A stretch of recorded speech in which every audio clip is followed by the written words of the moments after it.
The Atari VCS doesn't have many vertical shooters, although there's Centipede, which I think counts, along with the Atari 7800 release of Planet Smashers.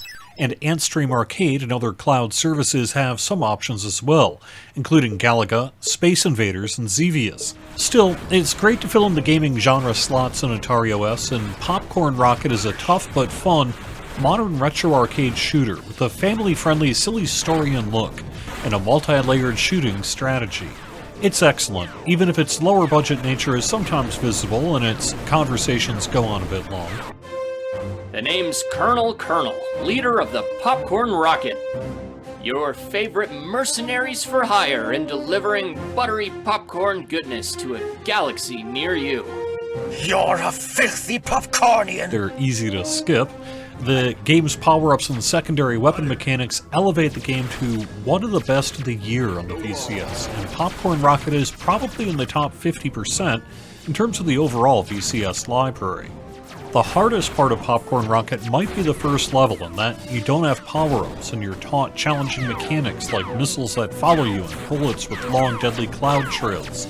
Starting with the next stage, you'll start getting power-ups, which are a lot of fun and flip the power game. There's also a key secondary shot using popcorn kernels that act as sticky bombs, and those bombs take out nearby enemies, which leave a popcorn cloud that also kills enemies, causing a chain reaction for big destruction and points. However, you might want to save those kernel shots for the bosses, as they're a good way to deal more damage. You'll be fighting them a long time due to bosses having a lot of health. There are also Nova bombs that take out all the enemies in its expanding circular path.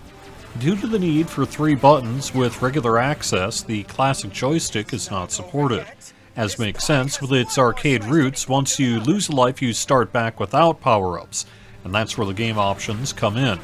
By default, every time you shoot you need to hit the X button. Think Galaga. However, there's a lot of shooting, and the bosses take many shots, and I found the repetitiveness of the button mashing to be bad for my hands. It's a recipe for repetitive stress syndrome. It's also the hardest way to play the game due to getting the fewest shots out. You can turn on rapid fire in the options prior to each game, which lets you hold the button down to shoot a stream of bullets as fast as possible. It makes the game significantly easier, relatively. I've yet to get all the way through the 10 levels in one go outside of Easy Mode. Easy Mode makes boss battles a breeze and is the best way to see all the levels. It's a great way to learn how to play, and it'll be the best way to let younger kids who just want to blow things up play. I beat the game on Easy Mode and noticed it didn't unlock the additional game modes in the achievements, which are lengthy and seem good for trophy chasers. Since I haven't played them, I can't comment too much, but I assume Infinite Lives and Ammo Mode is essentially free play, and Boss Rush Mode is a series of bosses with typical level and shooting structure. There's some kind of blooper theater as well, which awards an achievement, and an endless pop mode, which I'm not sure about. The gameplay really is about maintaining your power-ups and learning the shooting patterns, just like a classic vertical shooter. Remember, if you get the rare but possible everything bonus, don't pick up another power-up until you die to maximize your time with it. The difference can be massive. If I could keep Nova Bombs and good power-ups into a boss fight, they could be fairly trivial with a bit of practice. But going at bosses with a fresh life can be tough, and tended to cost me many lives. I'm not getting particularly far outside of Easy Mode, but the difficulty seems fine, I just need a lot more practice.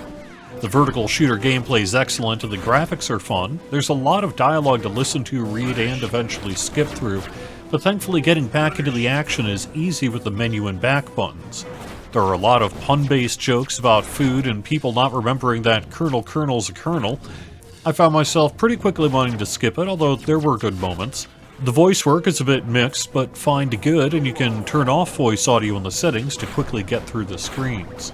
The other negative against Popcorn Rocket is a lack of online VCS leaderboards, which is a huge shame, as this game would be perfect for the VCS community to compete with, given its score-based gameplay and arcade shooter roots.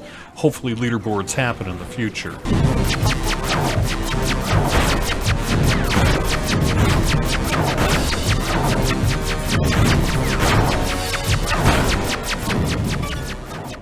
Popcorn Rocket rocks it.